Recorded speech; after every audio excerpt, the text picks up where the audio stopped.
we're going to go ahead and get started. We think a few more people might join as we go, but we know that this may be not the best time for all of you, so we're really grateful to have you here, and we want to take advantage and be respectful of your time.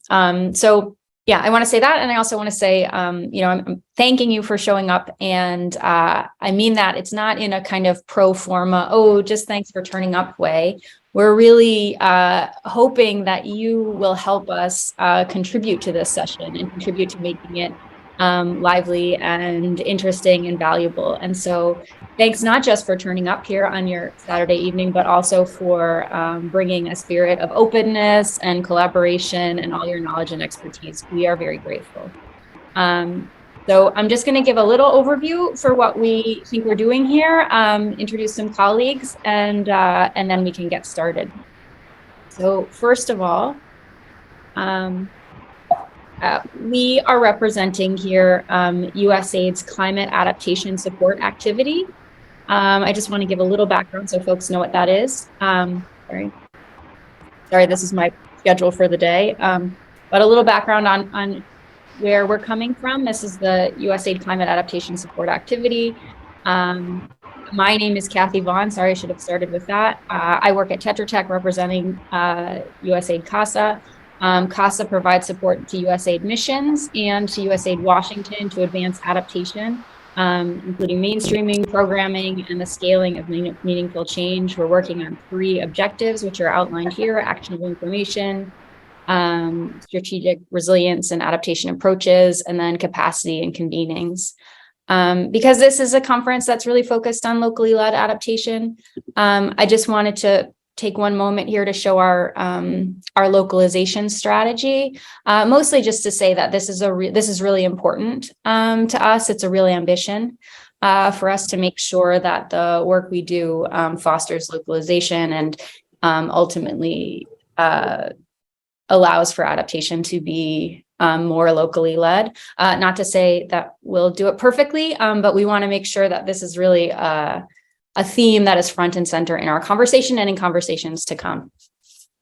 So that's a little bit about CASA. I also wanted to explain, what are we doing here in this conference and in Bangladesh? We have recently been tasked, I'd say this started in the last, just a week or so ago, we officially signed, to do a little research for USAID mission in Bangladesh, to explore ways that to further an enabling environment to support climate action. Obviously, there's already been a lot of climate action in Bangladesh, but just to explore kind of what kinds of options there might be to explore and to improve that that enabling environment. So this is what we're looking to talk about today. And I just, so this might involve talking about policy and economic contexts, the risks and vulnerabilities, political will, mandates, evidence, research, all of these things that make up an enabling environment. Today, we're really hoping to talk about the first one, this policy and environmental and economic context, but we'll wait and see what you all want to bring to the table. So with that, I'm hoping to introduce my team just to get a sense of, so you can get a sense of who else is on the call and helping to do all this work. I'll start with introductions from USAID. I think, Keith, are you on the line? Yes, I am. Okay, would you mind introducing yourself for us, please? Sure, and welcome everybody to this session. We're all really happy to have you participating. I'm Keith Metzner. I'm the Climate Environment Team Lead at USAID Bangladesh, and we are working closely with our implementing partner, Tetra Tech, in this mechanism, and we really appreciate your inputs because we are all in the learning mode, so thank you. Over. Okay, great. Thanks for that. I'll introduce the rest of the CASA team. Maybe Laura, you could introduce yourself, please. Sure. Hi, everyone. My name is Laura Harwig. I'm the Chief of Party of the CASA activity. Thanks for that. Jennifer? Sure. Hi, everyone. I'm Jennifer Graham. I'm the Capacity Strengthening Advisor for CASA. Thank you for joining us today. Great. And Hasib? Hi, everybody. I'm Hasib Irfanullah.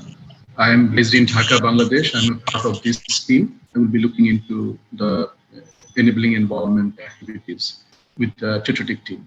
Great, thanks for that. So that is a little background on who we are and what we're up to. I have now kind of the goals for our session. As I've articulated, we're hoping to really better understand how policy and economic shifts can advance climate resilience and climate action in Bangladesh. And as part of this, we're also just interested to learn about kind of the knowledge that you all have, any ongoing activities, where work is happening, where there might be gaps, and where there are opportunities to collaborate to further that kind of work.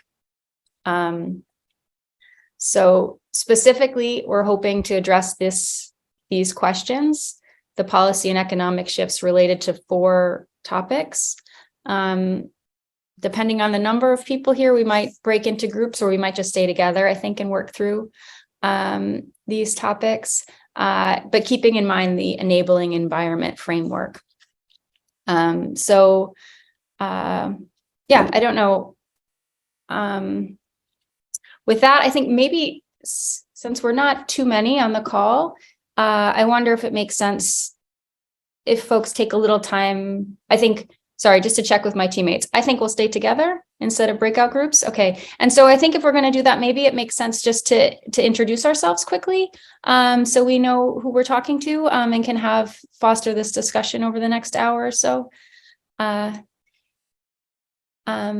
Okay, great. So then if folks are willing and able to unmute and introduce yourself, that would be lovely. I don't know, does it make sense for me to call on people, or can people just join as they're able? You could just go down the participants list, because usually that's in an order. Okay, that's great. So I will do that. I don't want to put anyone on the spot. But okay, so after our team, sorry, I see Madiha. Yep. Hi, everyone. Good morning, good evening. And this is Madiha Chaudhry. I work as a senior research officer at the International Center for Climate Change and Development. I'm looking forward to the session. Thank you. Great. Thanks so much. And thanks for all your help in setting things up.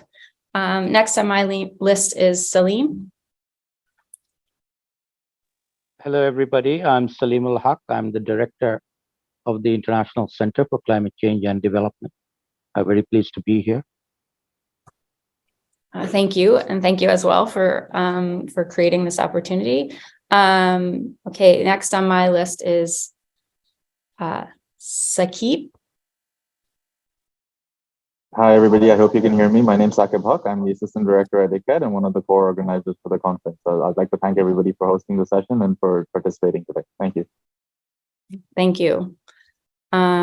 Sarah, sorry, I'm just going down the list here. Hi, everyone. This is Sarah Farhin Khan. I coordinate the Gobeshona program at ICAD. Looking forward to this session. Thank you. Thank you. Ayuba, we're just introducing ourselves. Good morning, everyone. My name is Ayuba Salami. I'm the coordinator for climate change / Go Green in Nigerian Slums/Informal Settlement Federation here in Lagos, Nigeria, and we are affiliated to SDI. Thank you. Okay, fabulous. Thank you. Okay, next on my list is Kamal. Is that? Oh, I lost him.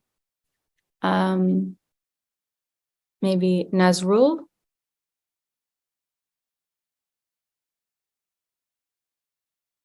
No. Nazrul, based in Dhaka, Bangladesh. Thank you. Okay, thank you. Naima. Hello, everyone. I am Naima. I work at the University of Liberal Arts Bangladesh as a lecturer, and I'm also a research associate at the Center for Sustainable Development, ULAB. Okay, lovely. Thank you. Nice to Thanks join for joining here. Thank you. Sheuli. Okay. Sorry about that. Tasfia? Hi, everyone. I hope I'm audible. So You are. I'm Tasfia. I work with International Center for Climate Change and Development as the coordinator for Nature-Based Solutions program. Oh, okay, great. That's lovely. Thanks for joining. Valeria? Yeah, hello everyone. I'm Valeria Cruz and I'm currently a programs officer at REDR UK. So currently working on capacity building programs on climate change for humanitarian workers. So thank you for hosting this session. Thank you. Thanks for joining. Okay, I see a few others on the list, although some are hopping in and out. Osunkule?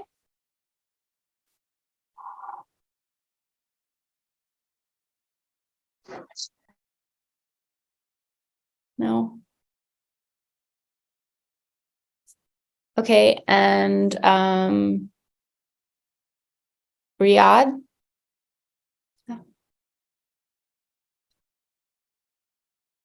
No. Okay, well, is there anyone who's online who has not introduced themselves but would like to? You're very welcome now to pop in. Hello. Hi, I'm Samia Salih. I'm a professor and a director at the Center for Sustainable Development at University of Liberal Arts, Bangladesh. Okay, great. Okay, thank you. Thanks everyone. And if you have not introduced yourself but would like to still participate, and you can just introduce yourself as we go through. Thanks. So yeah, we're hoping to have this conversation kind of to get a sense of people's interest or existing work or opinions regarding economic and policy shifts in these 4 topics. So I think we'll just move through these topics, maybe 10 or 15 minutes for each topic to see what people have to contribute here. And we can just let the conversation go where the interest lies. So we'll start with just a review of what we think an enabling environment for climate action, what components for this might be. In order to facilitate climate action, right, we need to understand the risks and vulnerabilities. We need to have the political will, the mandates, research capacities, and we need to have a broad context. So this is what we're trying to explore. I think, is there a hand up now? I'm sorry. It's hard for me to see them all, so. Yes, if I could come in. Please. Is it all right? Yes, it's great. Thanks. Great. Thank you very much, Kat.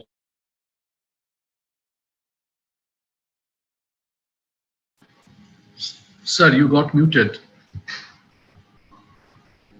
Yeah, I'm not hearing you now. Broader lay of the land in the context of Bangladesh, where a considerable amount of activities and investments have already taken place.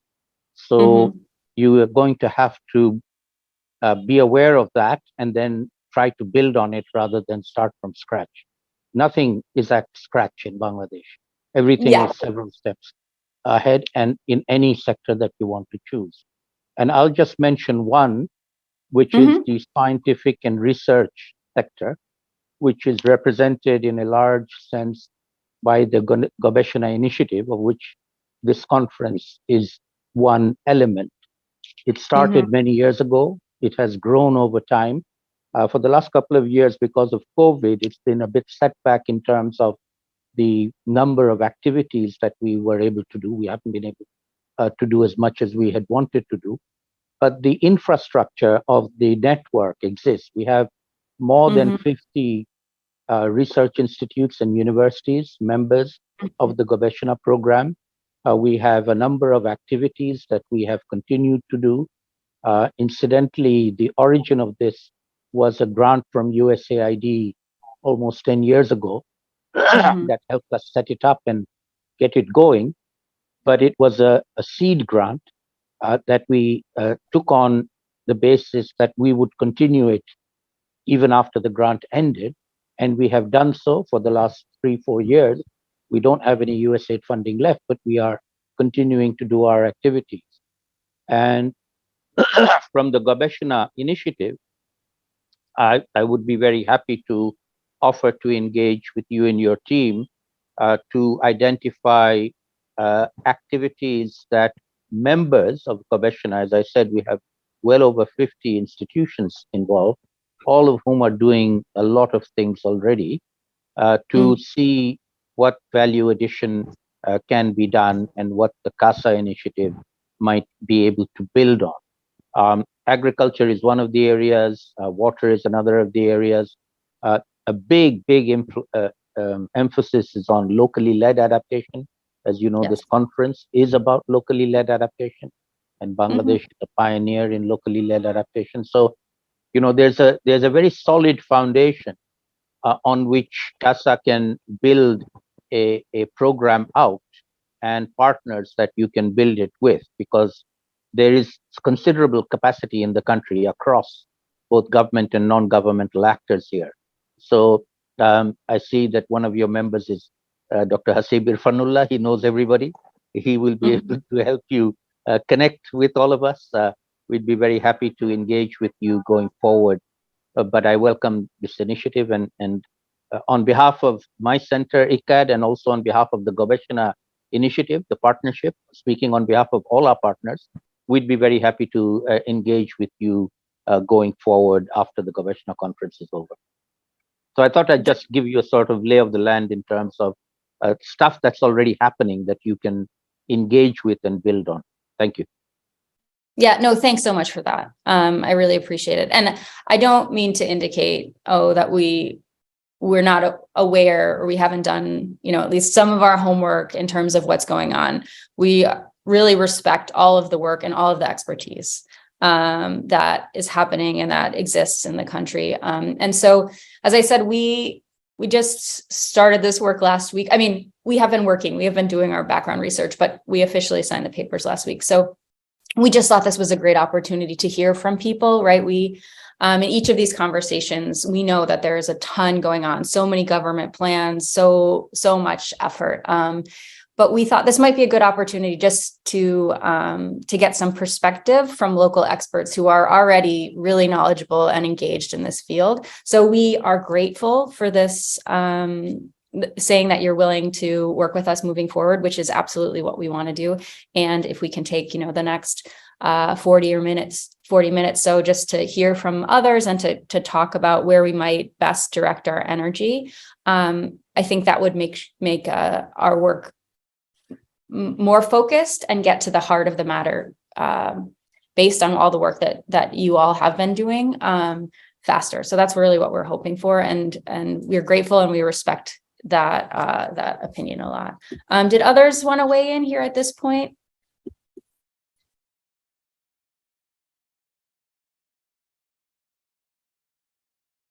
No, or even Hasib, anyone? If not, we can move on to the topics, but I just want to make sure that we're oriented in the right way and that people feel comfortable with the conversations that we're having.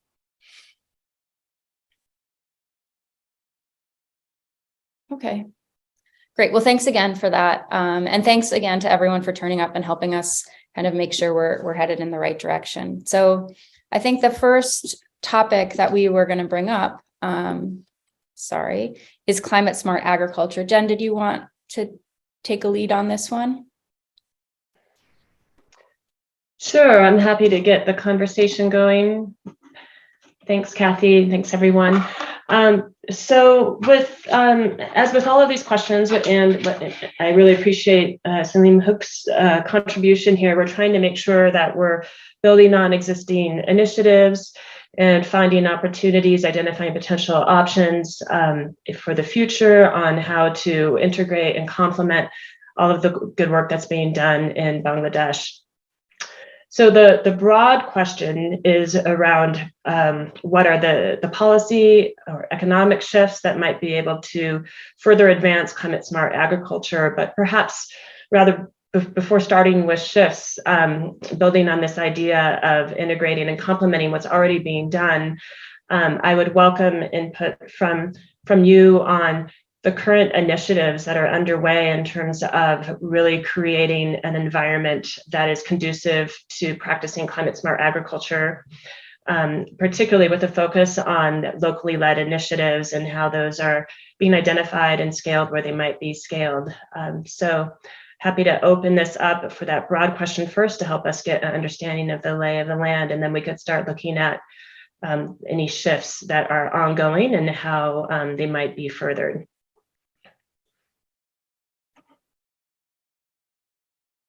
And if my colleagues and other moderators also want to jump in, please feel free as well.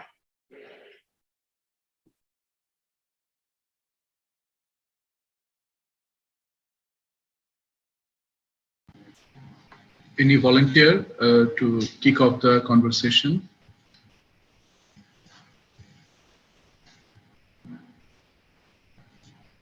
You can see some experienced development practitioner and academic who are actually working in this arena.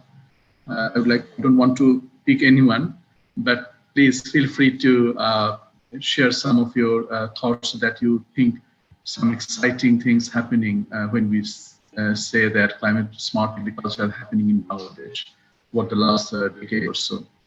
Can you volunteer?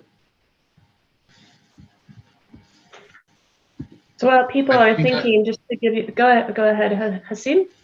Yeah, I think I have to pick someone because I know they know about it. Dr. Rumana Sultana, I know that you worked in this particular arena, agricultural sector, when we think of climate smart agriculture or agriculture as a whole under changing climate. Would you please introduce yourself, because you haven't introduced? Would you like to say a few words just to kick off the discussion? Thank you. Yes, hello everyone. I joined a bit late, so I didn't introduce myself. My name is Rumana Sultana. I work as an assistant professor at the Independent University, Bangladesh. Yes, I did some research last year on climate smart agriculture in the drought-prone region. So there we get some ecosystem-based adaptation practices. The thing I would like to focus is on agroforestry. So people on that place, they actually trying to combine fruit-bearing trees and crops together. They're saying is help them to adapt with heat stress and other climate-related stressor, like the soil is losing its moisture. But it's still the problem is that most of them are adapting these sorts of practices by themselves. So some youth are also engaged in implementing these sorts of activities, but they mostly learned it from YouTube videos from other countries or from other parts of Bangladesh. But they said there is not that systematic way of learning how to do it perfectly. So some of them also faces that adapting agroforestry in some cases are not economically beneficial for them. But it would be great if we can make some systematic way to teach them how to do it properly in a scientific manner, so they will not face any sorts of economic loss or anything. And another problem is that the transportation is also issues for them. So to transport what they produce in timely manner is difficult. So sometimes when they produce mango, it's quite perishable and they don't have cold storage to store those fruits. So if we can do something to actually make this transportation system easier, that will be also great. And another thing I would like to highlight, I saw some participants in my research. They are from Santal communities, so we call them Adibashi and something like that. So they are also quite deprived of their rights on land. So they actually work as a smallholder farm worker, but they cannot get the land on their name. So they face many difficulties to actually initiate an initiative that can help them to adapt ecosystem-based practices. So I don't know if it helps or not. So that was from my experience. Thank you. Thank you so much, Dr. Sultana, for sharing your experience, real-life experience, especially from the drought-prone region. I can see in the chat that one of our participants, Mohammed Kamaluddin, he wants to share experience from a totally different region, which is Chorland, riverine Chorland. Dr. Mr. Kamal, would you please come in?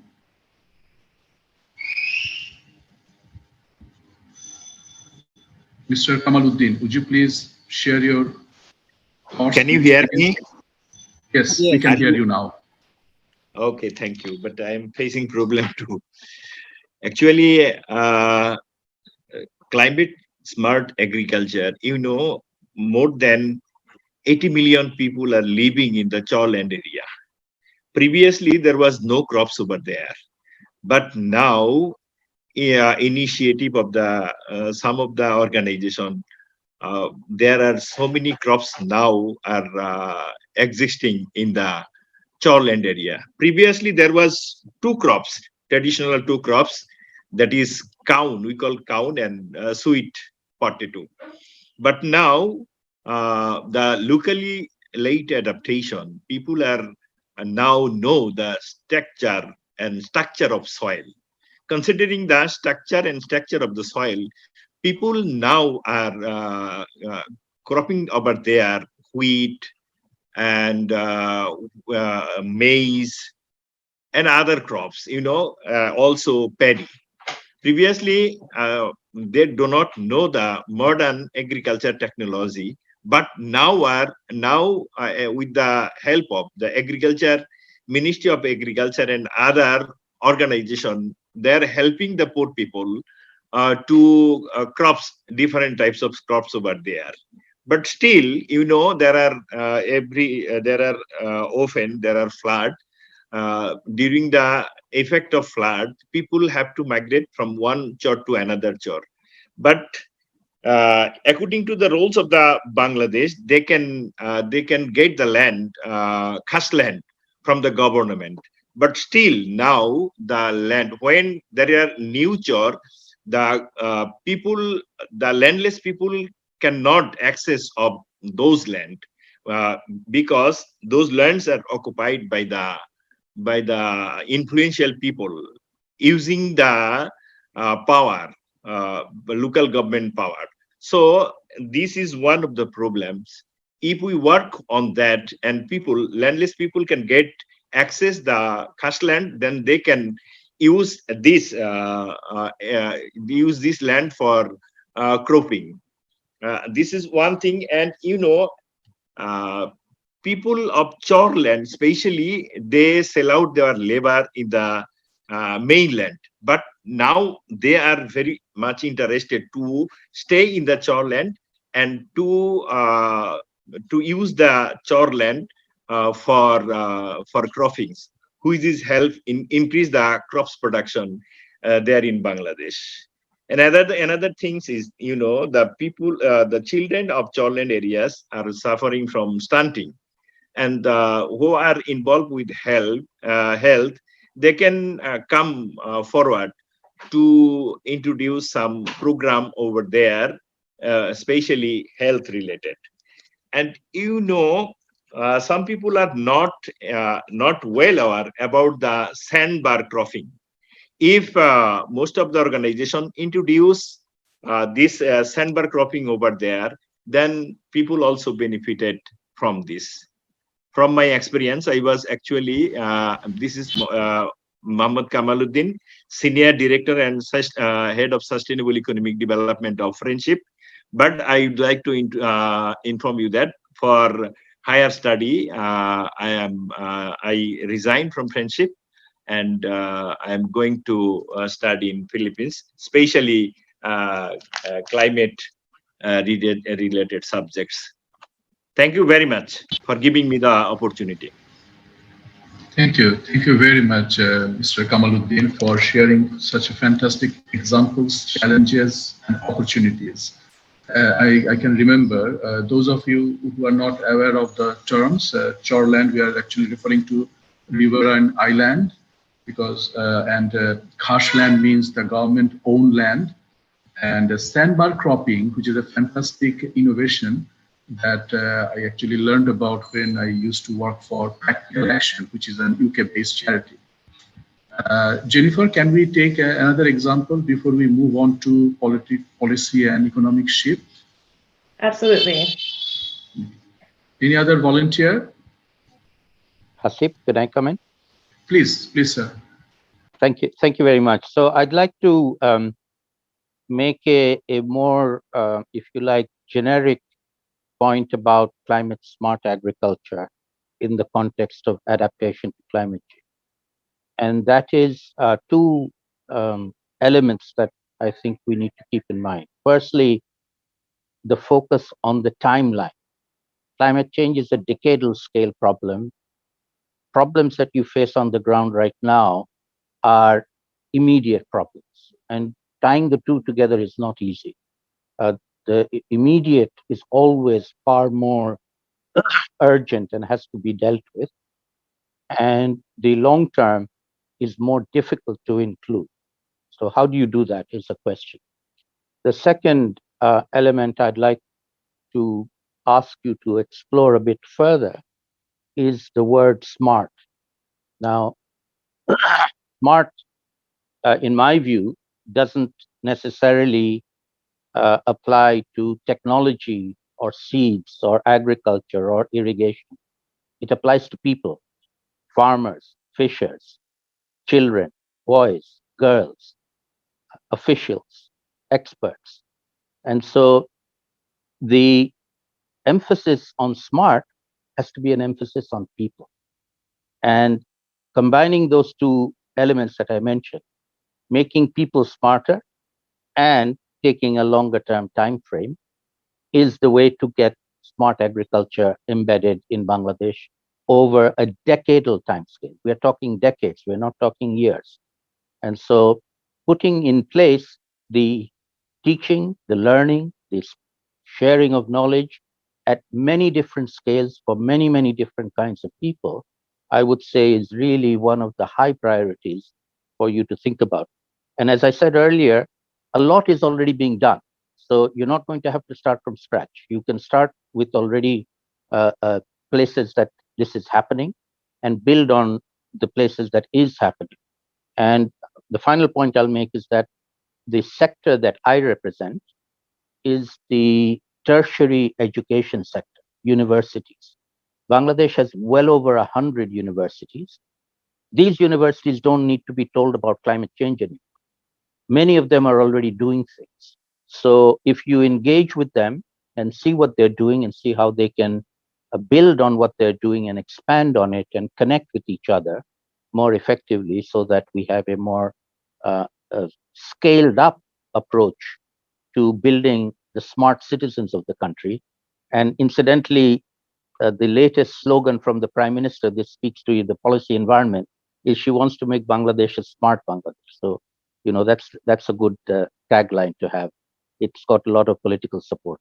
Thank you. Thank you so much, Dr. Haq, for what you call it, giving us a kind of a vision how to see long term as well as how to invest in people, as you always advocate for, and engaging universities and research centers. Yes, we do have 155 universities if we count both private and public universities. Thank you very much. Anyone wants to share experience and thoughts regarding the question we can see on the slide?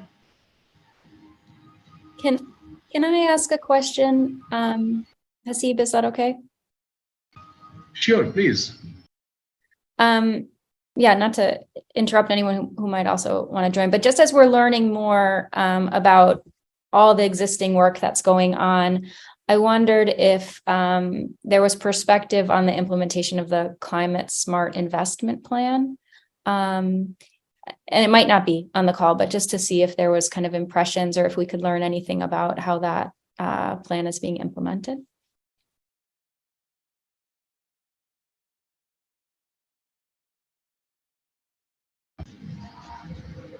Anyone would like to respond to Kathy's questions? We know lots of climate investment plans are there, but anyone aware of specific climate smart agriculture investment is investing in climate smart agriculture with rigorous planning?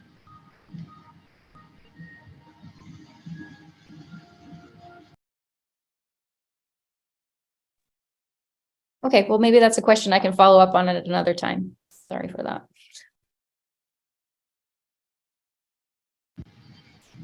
Anyone wants to add anything regarding what kind of policy shape? We do have policies, we do have plans in general, but anyone who wants to highlight any change we need?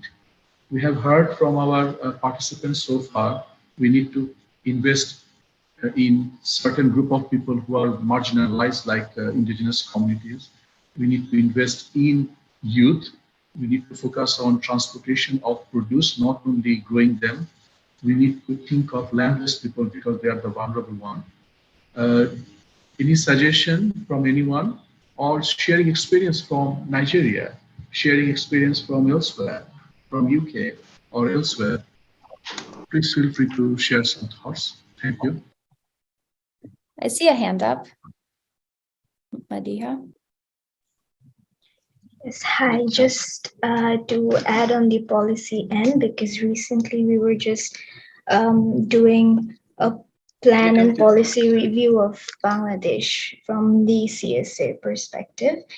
It's still ongoing, so it's a very limited view, but just on the broad plans view, for instance, we have our Delta plan now, and we have our 5-year plans, which guide the development and form the basis of the annual development budget and programs that are built. So while we were assessing the most recent 5-year plan, which is being implemented, the 8th 5-year plan, it's almost going to end. Like there is a chapter on agriculture, and it has components of smart agriculture, for instance, high variety, high productive crops, but what it misses is the climate change aspect. We have a different chapter on climate change exclusively, but the cross-cutting aspect of these two, that is what is missing right now. We treat them as silos. So we are talking about smart agriculture in our 5-year plan in a chapter named as agriculture, but we're not really addressing, or maybe we are, but it's not as evident. It just, you have to study the really text-heavy document a lot to figure out on yourself where the agriculture components are addressing climate change, but we don't have it as a cross-cutting. So that could be one way forward. Another problem with the policies we found are that, for instance, our national agricultural policy, though it is there right now, the recent one in English, but we do have certain policies within the departments which are in the, there are like translation problems there too. So that's another issue regarding policies. Thank you.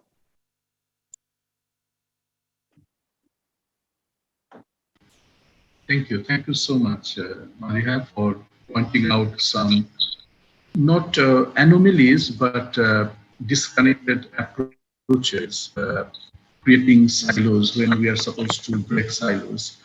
But I think the recent investment, the most latest investment plan, National Adaptation Plan, I think it has been doing some justice towards bringing in adaptation and agriculture together.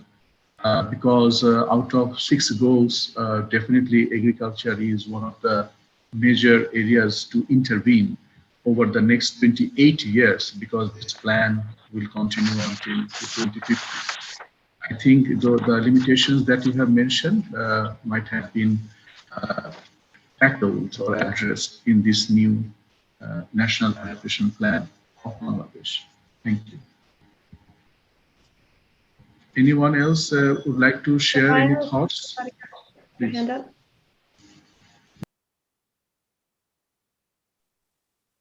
Sorry, did you mean, yeah, okay, great.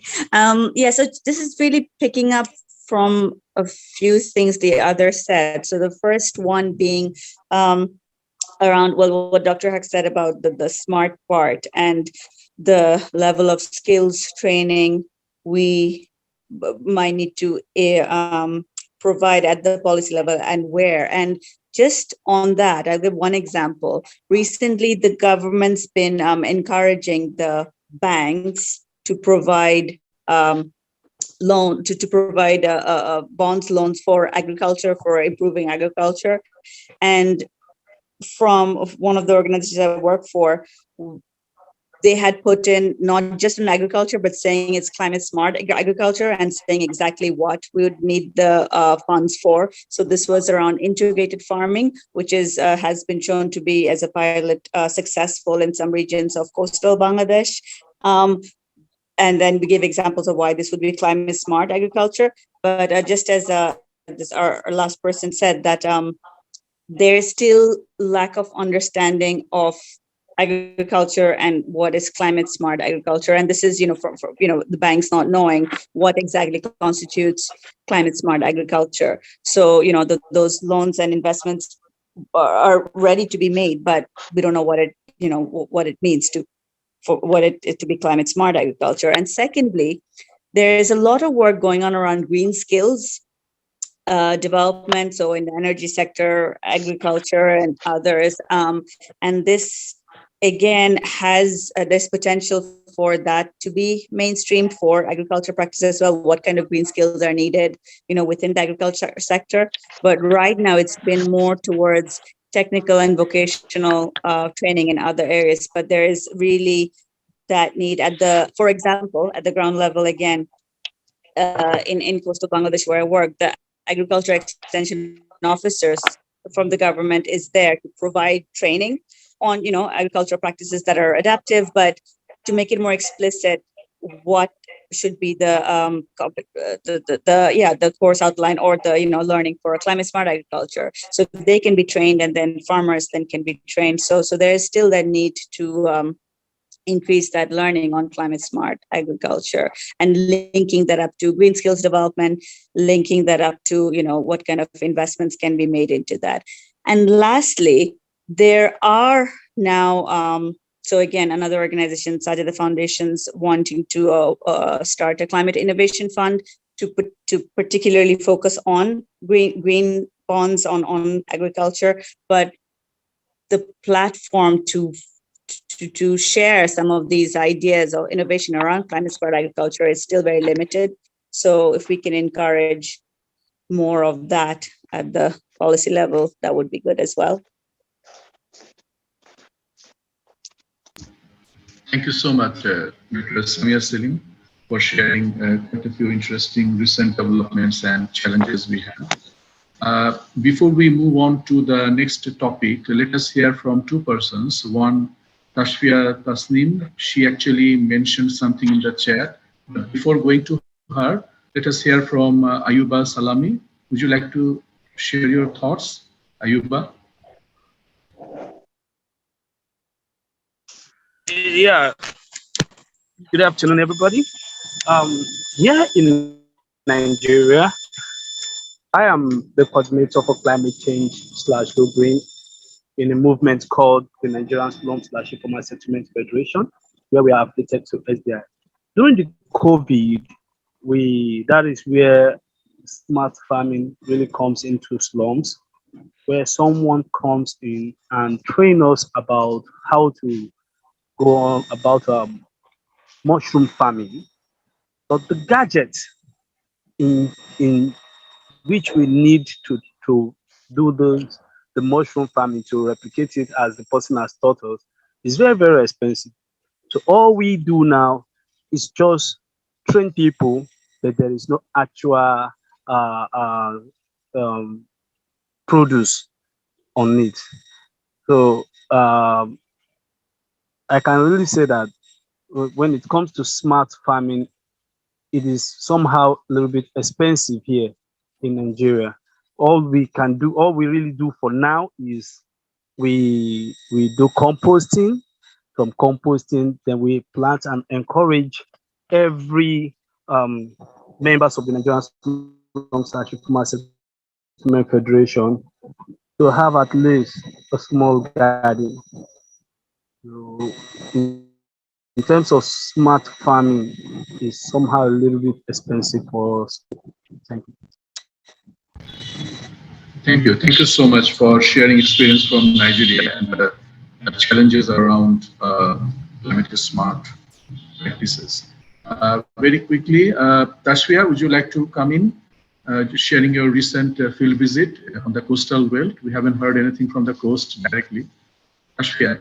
Yeah, thank you so much, Hasibe. Very quickly, nothing to add further than the thing I wrote in the chat. It's a very recent field visit experience, which I did like 2 weeks back in Khulna, one of the coastal district in our country, where we visited one Upozilla near a polder region. And there we have talked with the farmers group. So when we did a focus group discussion with them, one issue that was like very, very particular for them is the issue of salinity and the water scarcity, like the both issues in different seasons. And I think what they have requested from us is that they just need some improved land and water management techniques, like scientifically driven, as well as like which are cost effective. So as we are talking about this economics shift, I feel that we need to bring like stakeholders, like multi stakeholders on board. For example, DAE, they're very good with like providing agriculture input, supports, advice to the farmers, but as well as these infrastructure development is largely dependent with LGED and BWDB. So there has to be like good coordination and collaboration within all these departments to support this. So I think we need to have, as we're talking about shift, I think there might be some options that, examples that all of them are working together, but possibly that these are the areas that this CSA, like climate and smart agriculture, can work towards more to address this source of issue. And second thing, I think because I come from this, I have this NBS hat that I wear. So I feel that I think Hasibe has done a lot of work on floating agriculture or like floating garden. So I feel that linking with CSA, if we can like have more evidence on this floating agriculture, agroforestry, or like other options, I think like with like working with nature to support livelihood as well as like food security, I think we need to invest more into all those examples. So that is something we need to gather evidence on possibly. So yeah, thank you. Thank you so much, Tashvia, and everybody who actually participated in sharing their experiences and thoughts. I think Jennifer or Kathy, we can move to the next theme. Thank you. Yeah, thanks so much. That was great. I really appreciate everyone who contributed. Our next question is around green growth. Here I have just kind of, right, what does green growth mean? Low carbon, resource efficient, socially inclusive. I'm aware that there are a lot of plans that discuss green growth or in Bangladesh. So we wanted to check in on, I don't know, people's perspective and experience on how things are going or where there might be gaps. Yeah, I don't know exactly where to start that. Do people have experience working in green growth?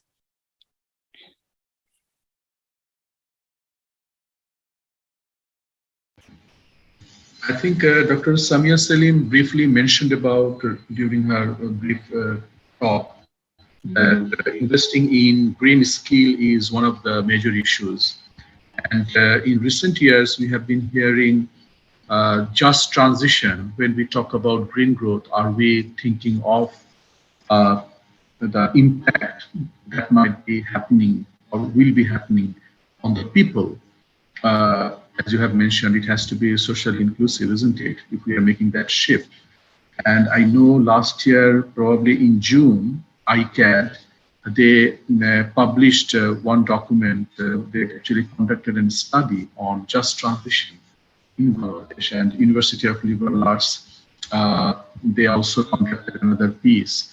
So I think there are some momentum going on, green growth.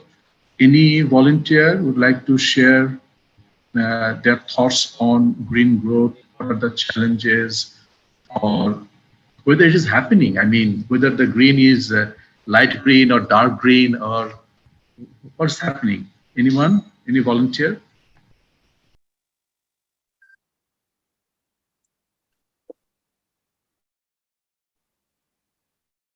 Please. Oh. Are you there? Yeah.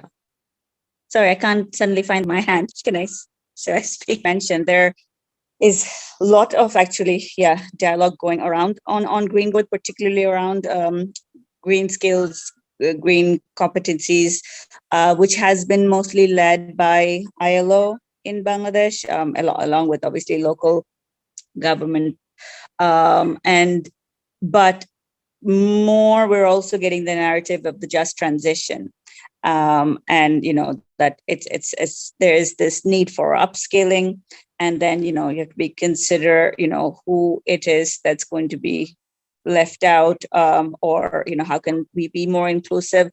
So the key areas, I mean, from ULab we did report a country kind of stock take on some of the sectors that are moving towards green growth, but that needs to be part of just transitions, and those were energy, agriculture, and the RMG sector. So that again, I'm not going to go into details of the report, but that report is out, that has further details on within these sectors what needs to be done to have green growth, but make it part of just transition.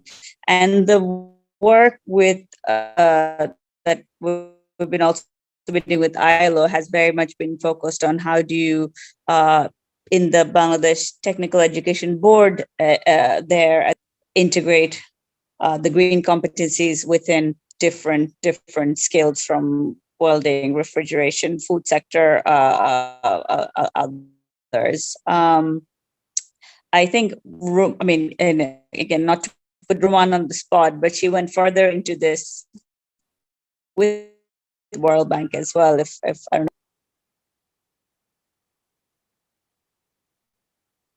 don't know if I'm still here. Okay, can you hear me? Yes. I didn't raise my hand. I just came directly. So I would like to share some experience that I worked on green, just exploring green skills among the people who are involved in agriculture sector. And also I worked with Dr. Samia and Dr. Hasib for the Just Transition project that time. So basically, we have seen that there is a transition from small scale farming practices to more industrialized farming practices. So most of the farmers are leasing their land to the large industries, because we can see a shift in processed food and agro-processing industries in Bangladesh. So if we are thinking about economic shift and we are thinking about climate smart agricultural practices, we can't actually think of only implementing it at the field level. We also think of how we are processing agricultural product and how industries are actually practicing farming, because many of the farmers are thinking or are just transforming their occupation, their living, or transforming to rickshaw puller or day labor, and actually currently not practicing their traditional techniques or farming practices. So they are just leasing their land to the big industries. And now there's time that the bigger industries or agro-processing industries need to actually focus on green skill development of their farm workers. So most of the smallholder farmers are now actually farm workers. They do not own their land, but they are working under different agro-processing industries. So if we can minimize waste, or teaching them how to use up-to-date equipments or modern equipments that actually help to minimize agricultural waste and also help them to efficiently increase production, that will also help in terms of green growth. And other part is that many women farmers are also involved in agriculture, but mostly they are kind of playing passive role in it. But if we are thinking green growth without skilling women farmers, that will also be a problem. So in most cases, women are quite lagging behind in the agriculture sector. Not lagging behind, actually, they are not supported, or we can say they are not their role is not appreciated to some extent. So if we can mainstream them and also consider reskilling them or upskilling them in terms of agro-processing kind of things, then it will help. So thank you. Thank you so much, both of you, both Dr. Samia Salim and Dr. Rumana Sultana. Saqib, I can see your hand raised. Thank you, Hasib bhai. So I'd maybe echoing a little bit about what Samia and Rumana just mentioned, that it's also probably a little early in thinking in the Bangladesh sectors or the government's plannings, but there's still a lacking in terms of youth in general, not only looking at gender-specific inclusivity, but also in youth, considering the fact that we still have a very large youth-heavy population, and that's estimated to carry on for the next decade or so. It's going to be a lot of young people entering the labor market, but there's not sufficient sort of pathways for them to get into green growth or inclusive growth pathways. It's still more business as usual. And in mentioning that, what I would say is that the Bangladesh government has been very good at the very national level, high level policy and plans. So our 8th five-year plan has a very big focus on green growth itself. But those were, again, done at a very top-down sort of management level, ministerial and sort of planning ministers and sectors, rather than really defining and breaking it down into sectoral ministers and particularly the peripheral departments and divisions. And really a national level plan, it's those peripheral divisions and departments that really implement it and monitor it and sort of lay out, responsibilities, monitoring about who's doing what and how much of those plans we're actually achieving. And the 8th five-year plan has a very good outline of what to do in terms of green growth, but very little in terms of who should be doing what and how do we actually achieve the goals under those. And again, the reason I mentioned that is that we're currently sort of in the mid of that 5-year plan where they will be doing these reviews. So I think these are good questions for us to sort of think about areas that perhaps they'd only looked at green growth in particular industries and sectors, transport and textiles and farming being a few of the ones. But there are, other sectors that they haven't really conceptually figured out what would be the green growth pathway or the inclusive growth pathway for that. And again, how would you achieve that in the remaining sort of 2.5 years or 2 years of the 5-year plan now? And what would be the sort of foundations that you could lay for the 9th five-year plan, which they'll start drafting very soon within the next year or so, I believe. So again, some really good elements that they've already put into place, but then I think they're very early stages in sort of conceptually understanding what benefits green growth can have overall for the nation. So I'll end with that. Thank you. Thank you, Saqib. Thank you so much for highlighting how our 8th five-year plan, which is started into 2020, at the beginning of at the beginning of the COVID pandemic, but we have already started preparing the 9th five-year plan.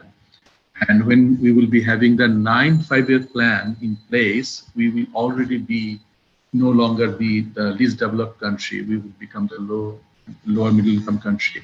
So the mindset has to be shifted, not only just writing green growth in the documents, but also checking out who to do what and how and monitoring it regularly. Thank you very much for highlighting those. Of course, focusing on youth. Any other thoughts? Anyone would like to say anything regarding low carbon development? Because Bangladesh, although we emit only 0.5% of the global carbon, but still we have submitted a very good, on time actually, the nationally determined contribution, where we actually promised, even if we don't have any support from anyone, we would be reducing at least 6% of our carbon emission by next 8 years or so. And of course, with support, it can be much higher, altogether 22%. Any thought on low carbon development in transport, power, industry sector?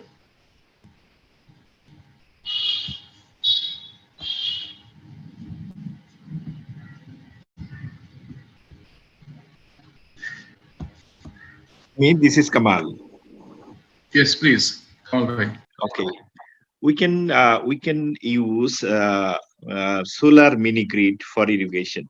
You know, there are some a significant organization are using solar pump in the in the off grid area. Especially, I am talking about Chor. In this way, we can shift the diesel engine. We have set up 2 grid in the Chor area, and we have shifted, I think, 20 diesel pump. In this way, where in the off-grid area, we can introduce the solar irrigation pump, and we could help the people to increase the production. Another socially inclusive in this point, I would like to add that the government are providing the farmers card for boosting up the agriculture in our country. But you know that there are so many women farmers who are working to boost up the agriculture, but they are not allowed to have farmer card. So farmer card is only for the men. So if there is an opportunity to have the card for women, then they can have the opportunity which are providing by the government to get fertilizer, to get seeds, and to get also the modern equipments are also supplied by the government. They can have it. Thank you very much. Thank you so much for sharing with us very specific 2 examples or 2 opportunities that Bangladesh can harness when we talk about policy and economic shift to advance green growth. Anyone else? What about the ready-made garment sector, which is a huge thing for Bangladesh? And Bangladesh, actually, we have certified factories, ready-made garments factories, which are very, very appreciated globally. Madhya, would you like to say anything, please? Thank you, Hassan. But I was actually wanting to add to the transport sector regarding low carbon, because when I was drafting my master's thesis proposal, I was looking into freight transportation, whereas our transport sector is the second sector emitting the most amount of carbon dioxide. And among that, within that, more than 50% is attributed to trucks. And a large amount of that is our inter-district and intra freight or cargo transport. So the proposal, the objectives that I did set was to look at how we can make freight mode choice, or what affects freight mode choice, why our industries are choosing trucks and on-road transportation as opposed to rail or seawater for cargo transportation, and if we can influence a shift there from on-road to more of rail and water transport, then the amount of CO2 that we can decrease. So those are some areas for research and influence. Thank you. Thank you, Madhya, for sharing your recommendation from your research. Thank you very much. Naima, would you like to come in? Because I know, Naima Jahan, you have been working in the energy sector. Would you like to touch upon? You have written something in the chat. Thank you, sir. Thank you for the floor. So I was working with renewable energy since my master thesis, and it's like we have potential for solar energy because of the location, of course. Am I audible? Yes, you are. Okay.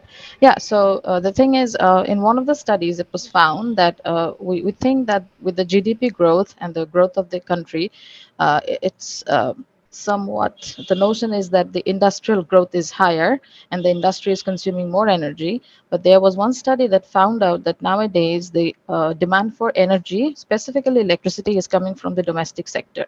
So that we also need to sort of address. And along with this, most of the focus is for our country goes into the ready-made garment sector. If we look into the steel industry, the shipbreaking yards and stuff like that, so these combined can they also have the potential to reduce the overall carbon emission, but we don't really talk about these sectors that much compared to how we talk about the RMG sectors. And nowadays, I think today, like 2 more industries got LEED certified in the RMG sector. So I think this industry is doing pretty much well. And if we can mention these things and like study these case studies and actually disseminate the knowledge among others, I think this will work as a like influence for other industries to also step into this. So yeah, from my side, what I knew, that's what I shared. I hope it works. Thank you. Thank you very much, Naima. Before we move on to the third topic, let us hear from Ayuba, what is happening in Nigeria. Ayuba?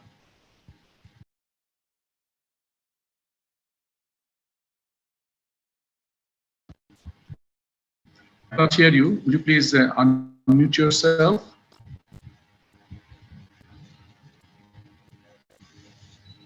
Ayuba Sami.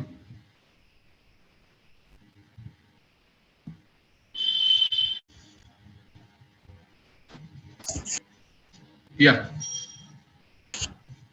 Good afternoon once again. In the federation here in Nigeria, what we are doing about the energy sector, we know electricity is a major problem, and in most of the slums area that we have, they are not connected to national grid, so they depend on generators to get energy.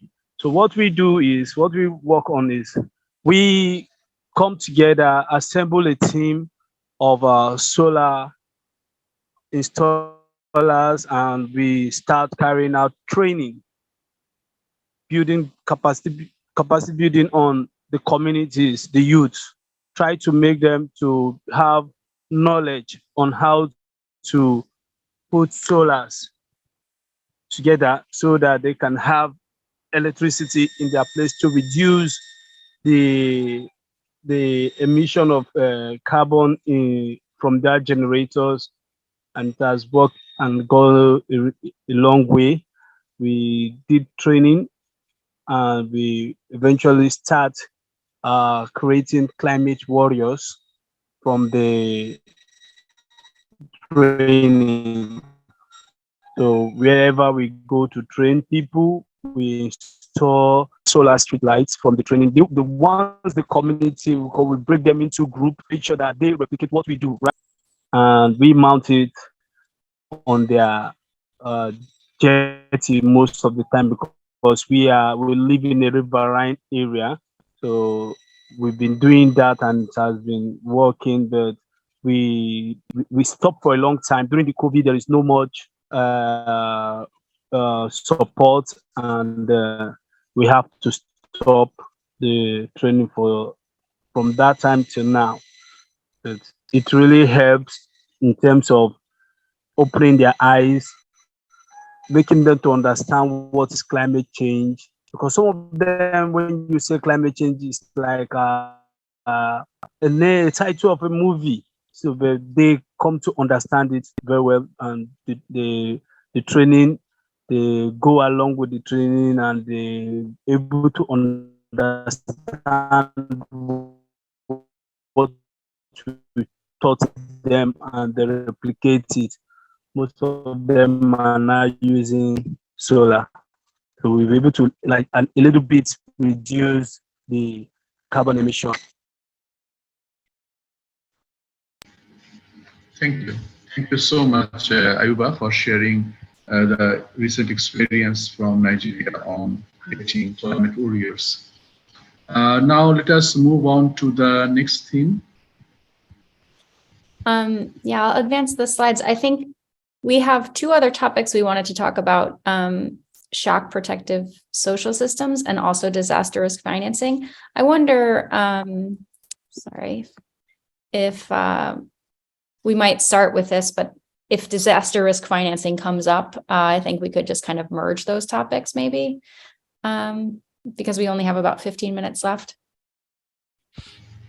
Yeah, I think we can merge these two because we are talking about the social system as well as financing to respond to those shocks or stresses. The floor is once again open. Can you show the other topic so that? Sure. So we are now, yeah, please. No. I just wanted to say that we want to talk both about the systems, the social protective systems, and the ways that we finance them. So I imagine that conversation can merge, but just wherever people have experience or thoughts that we can follow up on, that would be helpful. Thanks. Yeah, thanks, Kathy. Yeah, thank you very much, participants, for your fantastic contribution and sharing your experience. We have talked about green growth, we have talked about agriculture, how to make it climate smart, but let us now talk about money. And the money under climate change in Bangladesh, it is really difficult to separate, climate change impact and disaster. So how do you think whether our social system is shock responsive? Are we financing it properly? Let us talk about climate or disaster finance as a whole to respond to climate change and disasters. Any volunteer? Once again, I'm sure I know all the participants from Bangladesh. They have been working in this arena for so many years.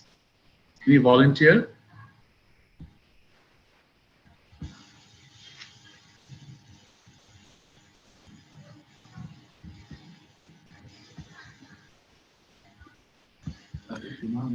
If I may come in. Please. This is Noor. I'm working as a program coordinator and maintaining a CATS partnership program.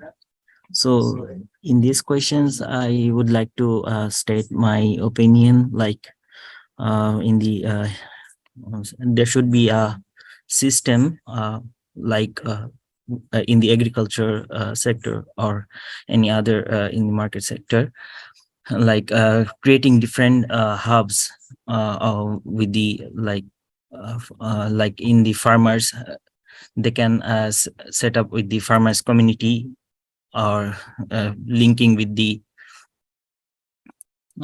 different channels, supply agencies and private sectors that could be that needs to be effective, like in terms of accessing the financing facility or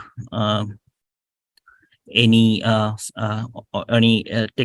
technological guidance or any new adapting any new technology in that sense, so that the community and the local people have access to information, have access to where to go. They have the clear guidance, and the market system in this process, the market system can be also enhanced, and the people can reach to directly. I think it's Thank you, Noor, for sharing your thoughts. Yes, these are the opportunities that we have to make our agrarian community less vulnerable. Shivli Akhtar, you haven't spoken, but I'm sure you have some thoughts to share. Would you please share your thoughts regarding finance? Shivli Akhtar. Yes, but am I audible? Am I audible? Yes, you are. Please. Yeah. So I think insurance, microinsurance, or saving habits, these are can reduce their vulnerability. And another, the housing problems, we can finance housing, disaster resistance housing. I think these are a good measure for reduce vulnerability.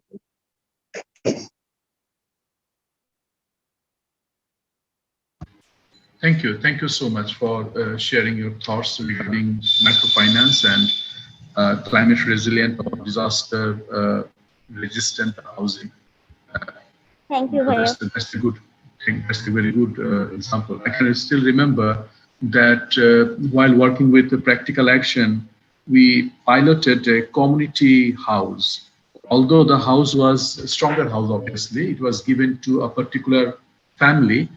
But the condition was that since you have a much bigger, spacious house, and it is stronger than before, you have to allow others to come in during high wind conditions so that they can use it as a shelter.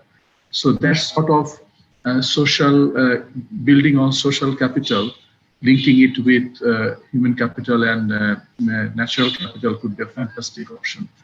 Ayuba, would you like to share your thoughts on shock responsive social system and finance? Ayuba. Yes, sir. Yeah. Here in Nigeria, what we do, the Federalist group, which is what qualifies you to be part of the Nigerian Slum group, you have to be part of the savings, you have to save. Because we believe that if you don't do it yourself, nobody else will. So we start ourselves. We save, we come together, we save, and we have two types of savings. One is your personal, one is a UPF, which is about poor funds, which we can equally use to do other things. But when it comes to finance, you know, the gadgets, the things we need are very, very expensive. So it really takes a long time for us to be able to put things together to get finance from other bodies to come and assist. So but we are doing our best to make sure that we start it within our own self because it's our home. Thank you. Thank you so much, Ayuba. Dr. Rumana Sultana, would you, I can see your hand raised. Would you please come in now? Yeah, thank you. So I would like to add some examples from fisheries sector. So we can see in our fisheries sector, our government introduced payment for ecosystem services. So in the Hilsha breeding season, they usually ask or they usually ban fishing in Bay of Bengal, and they provide payment in form of rice. So they provide 40 kg of rice to the fisher families. So if we can introduce some source of this kind of thing in the for farmers, so it might help. But there is another problem is that when we introduce any kind of this kind of services or any financing kind of thing, there is always complaint about power plays and politicization. So in one of our article, which is published in Frontiers in Marine Science, so we found that often there is some social issues. So when one family get advantage from or any kind of support from any government entities, the family who didn't get, there is kind of bond weakening kind of situation in the community. So there might be an increase in resilience of a household, but the other community members are feeling quite unsafe and they're feeling they are not covered within the protection system. So their mental or psychological resilience is weakening or reducing. So we need to think of some initiatives that will help to reduce disaster risk or help them to actually adapt with risk, and at the same time it will not weaken the social bond among the community members. So we actually need to think of combining these two in our social protection system. So thank you. Thank you. Thank you, Dr. Sultana, for making those very interesting comments, because sometimes we focus too much on households. We exclude them. We consider them as a special because obviously, because they are marginalized, they are more vulnerable, but that can actually affect the social cohesion and the long-term sustainability or the effort might be jeopardized. Thank you for raising that issue. Madiha, would you like to share your thoughts here? It's based on the last points raised. I was just the topic of community-based disaster management struck me, and it just reminded me of a certain study that I found on, because given that we have our standing order on disasters and it very well establishes the committees to the exact local level we have, from National Disaster Management Committee all the way through to our ward level disaster management committee structure formed. And there is a very good example that during Cyclone Fani in Gorikhai Upojala, I think certain wards, local people noticed a breach in their embankment, and they informed their ward disaster management committee, who then informed the Upojala level disaster management committee, who then contacted the Bangladesh Water Development Board, who are primarily responsible for embankment breaches. And then they employed 100 people from within their department as well as from the localities to quickly, as soon as possible, fix the breaching. So that actually, with later studies revealed that actually prevented much larger damage that could have happened had this gone unnoticed.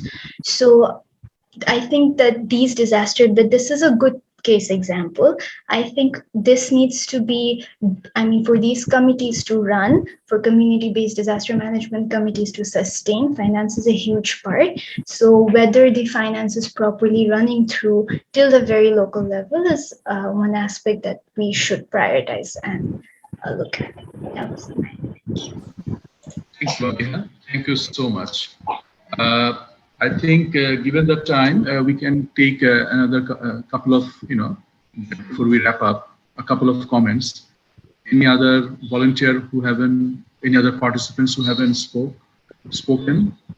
Would you please like to share something regarding the finance as well as how to tackle or how to capitalize on the social system that we have or improve it, and what are the shift we need?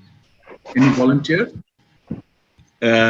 This is Kamal. I could share. Please. Okay. Shock respective protective local social system.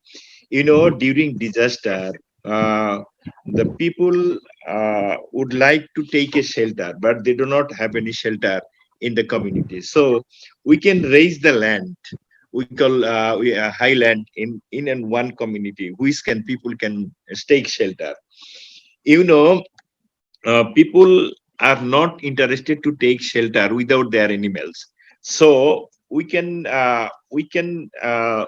make some provision in the high raised land for cattle management.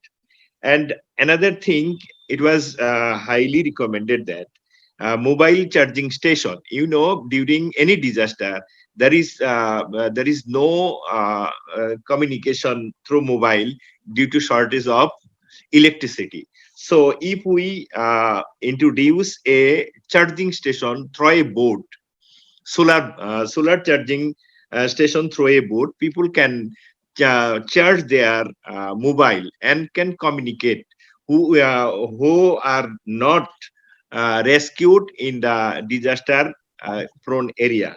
So to make all the smartphone alive, we can make a charging station through solar. And we also make some other things that is agriculture related. We can produce sack gardening, which can transfer from one place to another through boat. Thank you. Thank you so much. Fantastic. Kamal bhai, your last examples actually show how energy, information, disaster, agriculture, people's intention all can come together, and we have to appreciate all these things rather than putting them in separate boxes. We are almost at the end of our session. Thank you very much, everybody. But don't leave now. We have a few things to do. I don't want to wrap up because we all have heard, but we can understand. Although we have taken 4 different themes to discuss: green growth, climate smart agriculture, shock responsive social system, and finance to tackle disaster.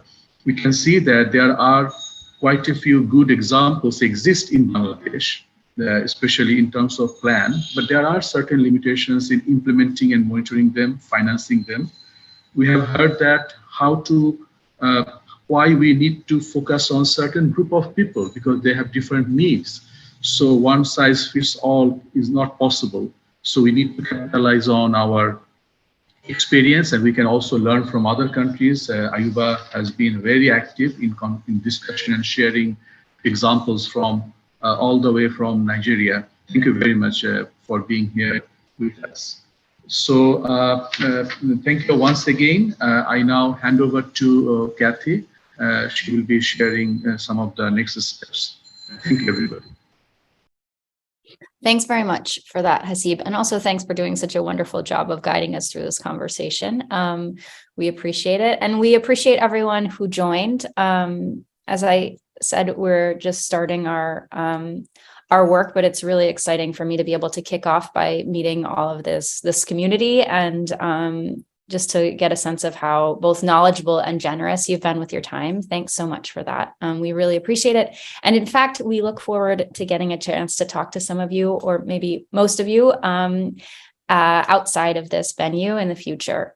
So if you are amenable, please look out for emails with our names. We'll look forward to talking more, and we'll be following up on this over the coming months.